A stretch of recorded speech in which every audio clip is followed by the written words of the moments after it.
The 10th of May, 1940, World War II, the Netherlands. Nazi Germany invades Holland, and the German air forces, the Luftwaffe, use paratroopers in the capture of tactical points and to assist in the advance of ground troops across the country. The invasion is accompanied by heavy aerial bombardment of Rotterdam and culminates on the 14th of May with the destruction of its entire historic center. Because the Germans threatened to bomb the city of Utrecht in the same way, the Dutch forces surrender one day later.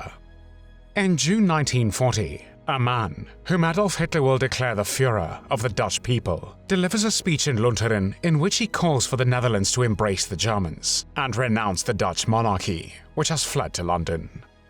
This man is the leader of the National Socialist Movement in the Netherlands, a Dutch fascist political party, which until 1945 will openly collaborate with the Nazis, facilitating persecution and murder of the Dutch citizens. His name is Anton Mussert. Anton Adrian Mussert, the son of a schoolteacher, Johannes Leonardus Mussert, and his wife Frederika Wittlam, was born on the 11th of May, 1894, in Werkendam, the Netherlands. From an early age, he showed talent in technical matters, and after graduating from school, he chose to study civil engineering at the Delft University of Technology. In early January 1913, Mussert's father died. The 18-year-old Anton revered him and fell into a deep depression because of his death. The First World War began on the 28th of July, 1914. Mussert was called up for military service and made it a corporal in the fortress artillery. However, a severe kidney disease caused him to be prematurely discharged. At home, he was nursed by Maria, one of his mother's sisters. The 38-year-old Maria and the 18-year-old younger Anton conceived a deep affection for each other, and despite all sorts of objections, especially from his mother, Anton and Maria got married in 1917. However, during their marriage, Mussert had several affairs, the most famous being that with his second cousin. The First World War ended on the 11th of November 1918. In the 1920s, Mussert became active in several far-right organizations, such as the Dienstbond, which advocated a Greater Netherlands, including Flanders, which is the Dutch-speaking northern portion of Belgium. On the 14th of December 1931, Mussert, Cornelis van Gelkerken, and 10 others founded the National Socialist Movement in the Netherlands, or the NSB, a Dutch counterpart to the German Nazi Party. Anton Mussert led this movement until 1945.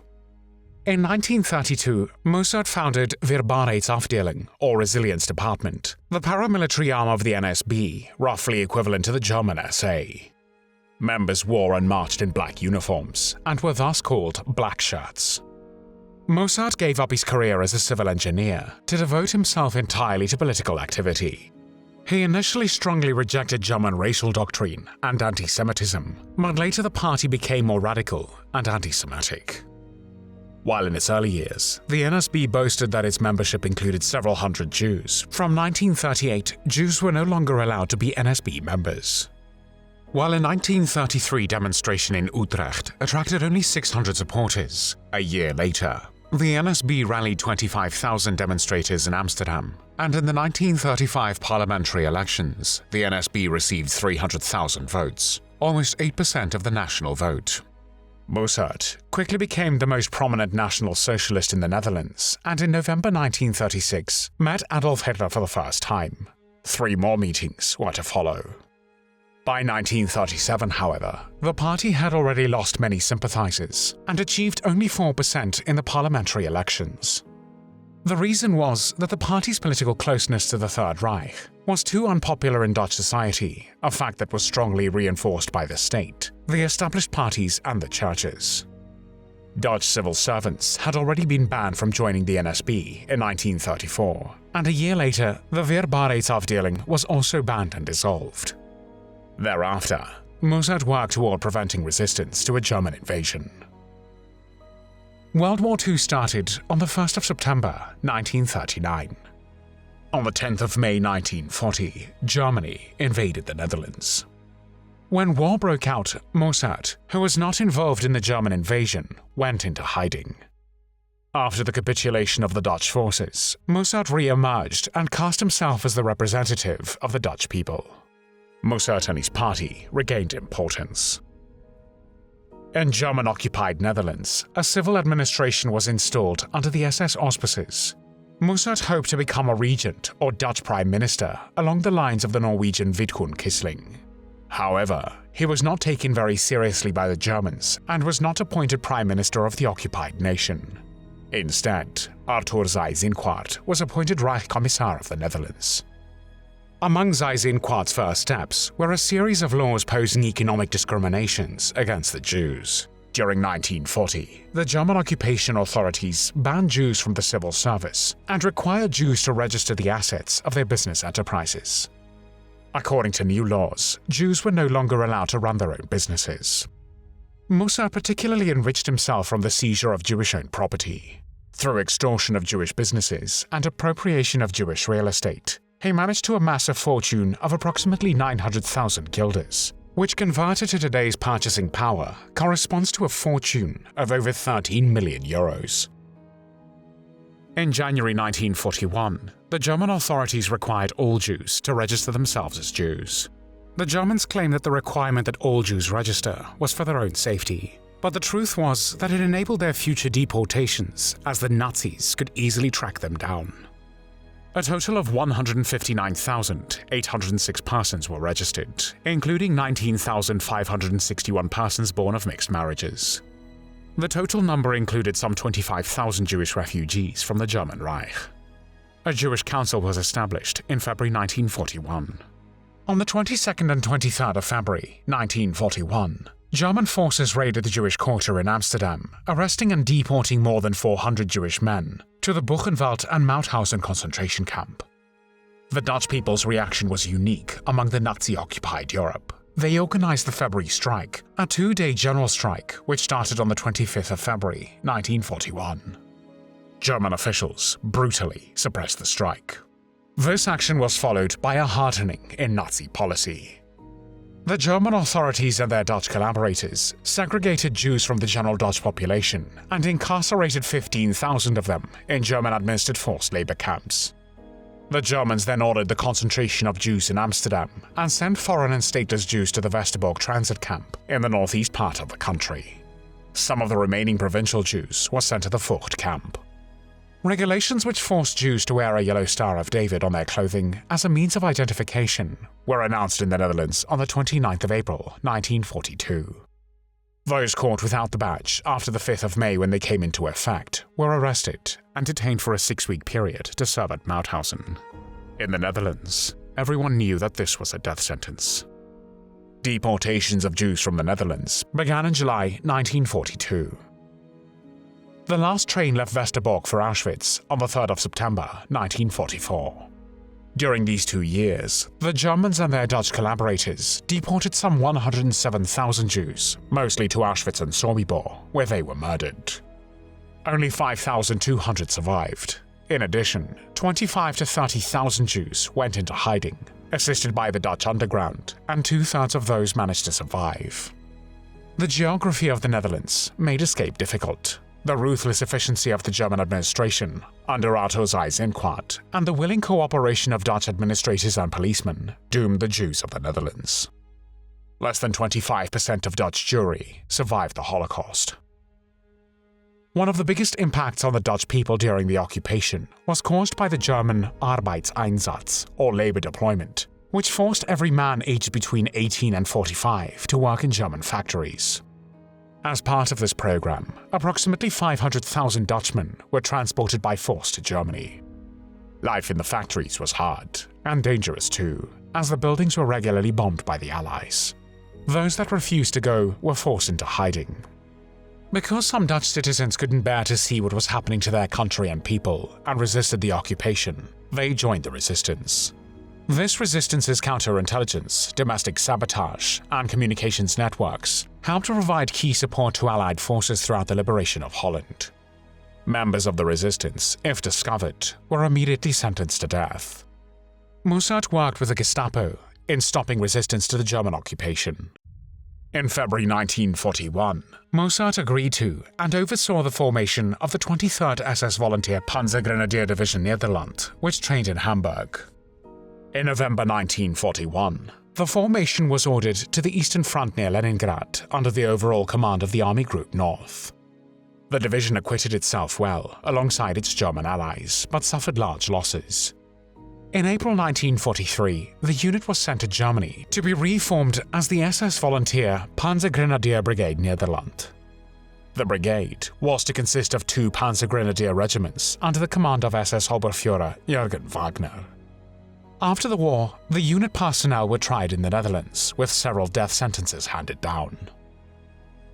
On the 13th of December 1942, Hitler declared Mussert to be leader of the Dutch people. Mussert had his last meeting with Hitler in May 1943, where he was told that he would never have political control. In September 1944, Operation Market Garden, one of the largest Allied operations of the Second World War, took place. Its objective was to secure the key bridges over the 3 wide rivers in the Netherlands in order to outflank the heavy German defenses of the Siegfried Line, which protected heartland Germany beyond the Rhine. It was hoped that with a swift advance towards Berlin, the war would be over before Christmas. However, in the end, it failed due to the weather conditions and heavy German opposition, especially near Arnhem. Following the unsuccessful Operation Market Garden, which included a supporting strike by Dutch railway workers, the German authorities forbade food transport by rail, resulting in the Hungerwinter of 1944 to 1945.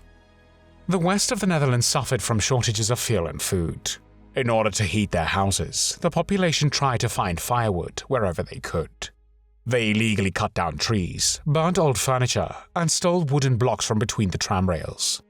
They took all the wood from the abandoned houses of the deported Jews, which sometimes caused the houses to collapse. The food shortage caused severe hunger. People ate everything they could get their hands on, tulip bulbs and sugar beets, but also dogs and cats. There was still some food in the countryside, so people walked or cycled dozens of kilometers to buy food from farmers. Some of these farmers took advantage of the famine and only exchanged food for jewelry or piles of money. Others did their best to help, but the food shortage persisted. About 20,000 people died because of the hunger winter. Throughout the crisis, Mussert stayed silent for fear of losing what little power he had left. By the end of the war, 205,901 Dutch men and women had died. The Netherlands had the highest per capita death rate of all German-occupied countries in Western Europe at 2.36%. Another 30,000 died in the Dutch East Indies, either while fighting the Japanese or in camps as Japanese prisoners of war. Dutch civilians were held in those camps as well.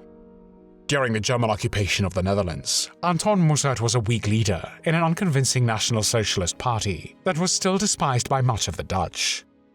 With the German occupiers, Mussert had little credit. Hitler and the SS saw nothing in what was in their eyes an insignificant politician. Mussert's attempts to present himself as an imposing leader, a la Mussolini, seemed forced, so that he was ridiculed even in his own circle. Mussert was little more than a collaborating figurehead, and his marriage was mocked as well. The Dutch used to say, "Whoever wants to hew the good race must marry his aunt." On the 10th of June 1944, Mussert said at a large meeting in the Concertgebouw, "There are those who will ask themselves, and where will you, leader, be when the invasion comes here to our country? Is your car ready? I can tell them, my comrades, I have made my decision. When the invasion comes, I will be in Utrecht under all circumstances. This morning I received a new uniform, that of a volunteer soldier in the German Wehrmacht. This uniform I will put on as soon as the invasion comes here." At the time of his arrest, on the 7th of May 1945, in The Hague, Mussert was dressed in civilian clothes. Unlike the other Nazi collaborators, Mussert remained loyal to Adolf Hitler to the very end. When news came on the 1st of May 1945 that Hitler had died on the 30th of April, Mussert still praised his Führer in a proclamation. The Germans officially surrendered all their troops in the Netherlands on the 5th of May 1945, 3 days before the general capitulation of Germany. Justice finally caught up with Mussert when, after a 2-day trial on the 27th and 28th of November 1945, he was sentenced to death for aiding the enemy, attacking the constitutional government, and trying to bring the Netherlands under foreign rule. He appealed to Queen Wilhelmina for clemency, however she refused. On the 7th of May, 1946, exactly 1 year after his arrest and 4 days before his 52nd birthday, Mussert was executed by firing squad on the Walsdorpervlakte, a site near The Hague where hundreds of Dutch citizens had been killed by the Nazi regime.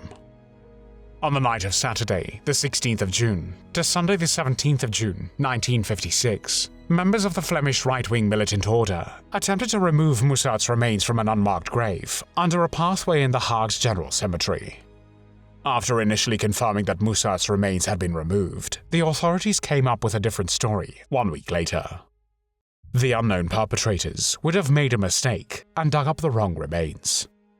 On the 23rd of October 1956, the deputy director of the cemetery was instructed to bury Mussert's remains in a general charnel grave present in the cemetery and to mix these remains with other remains, and to do so in such a way that recognition must be considered out of the question.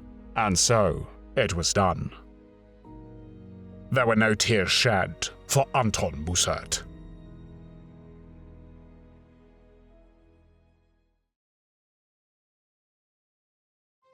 Thanks for watching the World History channel.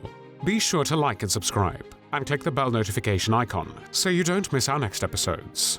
We thank you, and we'll see you next time on the channel.